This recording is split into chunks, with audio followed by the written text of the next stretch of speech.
салом бинандагони хабартиҷӣ. Ширкати ҳавопаймоии Somon Air аз шаҳрвандони Тоҷикистон даъват ба амал овардааст, ки аз интернет чиптоии ҳавопаймоиро нахаранд.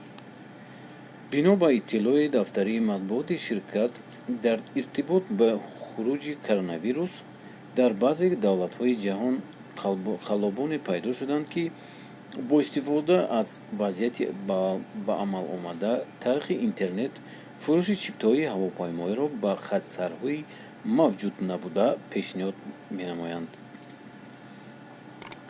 дар ин росто ширкати ҳавопаймои Somon Air ба диққати шаҳрвандоне, ки хатсарҳои махсусро аз Москва ба самти Душанбе интизоранд, мерасонад, ки фирефтаи чунин қаллобон нашуда, ҳушёриро аз даст надиҳанд.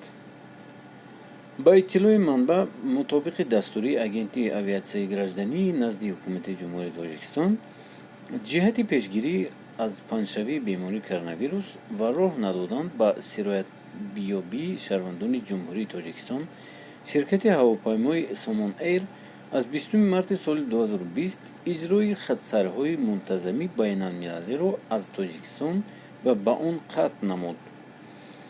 дафтари матбуоти ширкатӣ мегӯяд, баъди дастури агентии авиатсияи гражданӣ, танҳо санаҳои 20 ва 22 ва 24 март ширкати ҳавопаймои Somon Air 3 парвози махсусро аз Душанбе ба Москав ва аз Москав ба Душанбе иҷро намуд.